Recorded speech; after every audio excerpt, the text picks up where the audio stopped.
আসসালামু আলাইকুম। যে যেখান থেকে ভিডিওটি ক্লিক করেছেন সবাইকে অসংখ্য অসংখ্য ধন্যবাদ। আজকের ভিডিওতে আমরা আলোচনা করব রাশিয়া ওয়ার্ক পারমিট, রাশিয়ার কাজের ভিসা সম্পর্কে এবং রাশিয়াতে আপনি কিভাবে যাবেন, সেখানে ওয়ার্ক পারমিটে গিয়ে আপনি কি কি কাজ করতে পারবেন, কোন কোম্পানিতে গেলে কি সুবিধা এবং কোম্পানিতে আপনি কি কি কাজ করতে পারবেন এবং স্যালারি কীরকম এবং যেতে কতদিন সময় লাগে, টোটাল A to Z আমরা এই ভিডিওতে আলোচনা করব। অবশ্যই ধৈর্য সহকারে পুরো ভিডিওটি দেখবেন। পুরো ভিডিওটি না দেখলে আপনি কিছুই বুঝতে পারবেন না।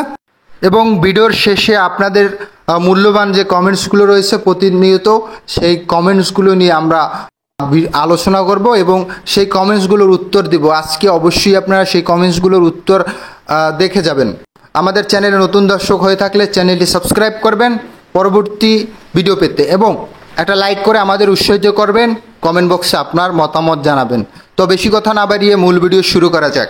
রাশিয়াতে যেতে কতদিন সময় লাগে? রাশিয়াতে যেতে আপনার 3 থেকে 4 মাস টোটাল প্রসেসিং সহ, যেমন ওয়ার্ক পারমিট ইস্যু করে, ভিসা প্রসেসিং করে, টিকিট কেটে আপনি রাশিয়াতে যেতে পারবেন টোটাল 3 থেকে 4 মাসের ভিতরে। এর ভিতরে আপনার টোটাল প্রসেসিং করে ইনশাল্লাহ রাশিয়াতে আসতে পারবেন। রাশিয়াতে কী কাজে যেতে পারবো? রাশিয়াতে কনস্ট্রাকশন সাইডের যেতে পারবেন, যে কনস্ট্রাকশন সাইডের যে কোম্পানিগুলো রয়েছে সেই কোম্পানিতে যেতে পারবেন এবং বিভিন্ন ধরনের ফ্যাক্টরি রয়েছে সেই ফ্যাক্টরিতে যেতে পারবেন। তো কনস্ট্রাকশন সাইডের ভিতরেও এবং দেখা গেছে বিভিন্ন জায়গায় ক্লিনার প্রয়োজন হয়, তো ক্লিনারে যেতে পারবেন। এর পাশাপাশি আপনি লেবারে যেতে পারবেন, অনেক জায়গায় যে লেবার প্রয়োজন হয় লেবারে যেতে পারবেন। তো কনস্ট্রাকশন সাইডের ভিতরে আপনার বিভিন্ন রকমের কাজ রয়েছে, যেমন electrician, plumber, pipe fitter, mason, scaffolding, painter, তারপরে রয়েছে টাইলস মেশন। এরপরে বিভিন্ন যে কেবল ট্রে রয়েছে, এরা এই কেবল ট্রের কাজ করতে পারবেন। তারপরে যে ইলেকট্রিশিয়ানের ভিতরেও অনেক রকমের কাজ রয়েছে, বিভিন্ন রকমের কাজ রয়েছে, সে কাজগুলো আপনারা করতে পারবেন। প্লাম্বার, যে টয়লেট বিভিন্ন ধরনের যে পাইপগুলো আছে, টয়লেট জাতীয় পানির যে লাইনগুলো আছে সেগুলো টয়লেটের পাইপগুলো ফিটিং করে এবং বিভিন্ন লাইন করে, তাকে প্লাম্বার বলা হয়। এবং পাইপ ফিটার, পানির লাইন আছে, বিভিন্ন ধরনের ফায়ার ফাইটিংয়ের লাইন আছে, এগুলোর পাইপ ফিটিং করে, যে পাইপগুলো ফিটিং করে তাকে পাইপ ফিটার বলা হয়। এবং স্ক্যাফোল্ডিংয়ের কাজ করতে পারবেন, ফোল্ডিং তৈরি করা, একতলা থেকে দোতলায় যাওয়ার জন্য যে ফোল্ডিং তৈরি করতে হয় সেই ফোল্ডিংয়ের কাজ করতে পারবেন। পাশাপাশি লেবার প্রয়োজন হয়, লেবারের কাজ করতে পারবেন। এই যে যত যে টেকনিশিয়ান রয়েছে তাদের সাথে সাথে লেবারও প্রয়োজন হয়, সেই লেবারে কাজ করতে পারবেন। এরপরে দেখা গেছে টাইলস মেশন, টাইলস ফিটিং করা হয়, টাইলস লাগানো হয়। যেমন রাজমিস্ত্রি অনেকে টাইলসের কাজ জানেন, যেমন টাইলস লাগানো হয় তাকে টাইলস মেশন বলা হয়। এরপর যারা গ্লাসের কাজ জানেন তারা গ্লাস ফিটিং করতে পারবেন।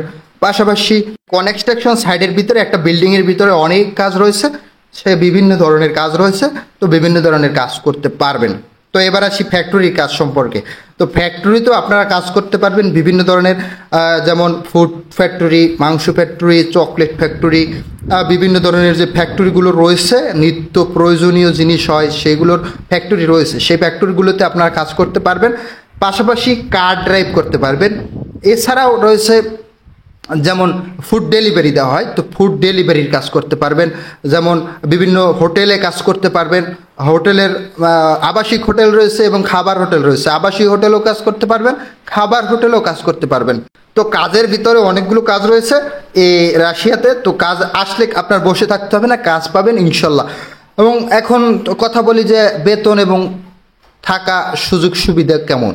তো বেতন, থাকার সুযোগ সুবিধা এটা আসলে আপনার এজেন্সি, যে এজেন্সির সাথে যাবেন তার সাথে কন্ট্যাক্ট করতে হবে, যে সেখানে আপনি কোন কোম্পানিতে যাবেন, সেখানের বেতন কেমন হবে, প্রতি মাসে একটা স্যালারি কেমন হবে এবং থাকা খাওয়া কেমন হবে, সেই থাকা খাওয়া আপনার নিজের না কোম্পানি দেবে, পাশাপাশি আপনাকে কত বছরের ছুটি দেবে সেগুলো জেনে যাবেন।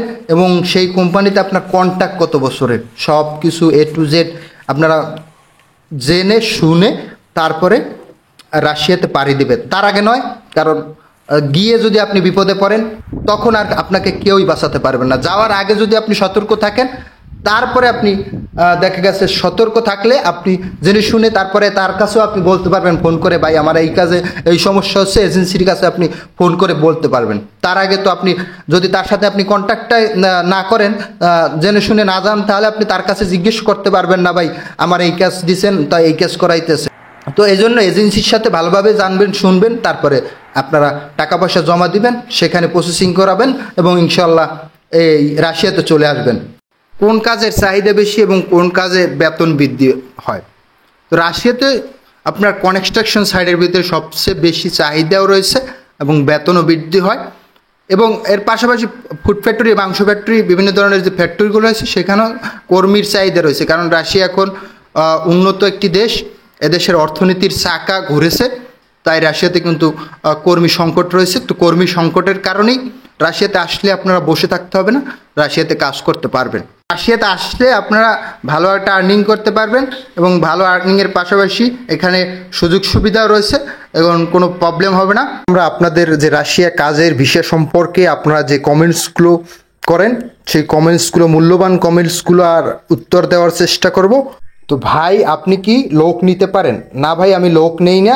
আপনাদের গুরুত্বপূর্ণ যে ইনফরমেশনগুলো আমি এই চ্যানেলটিতে দেওয়ার চেষ্টা করি, রাশিয়াতে এসে যেন আপনারা বিপদে না পড়েন। বর্তমানে রাশিয়া ভিসা দিচ্ছে বস।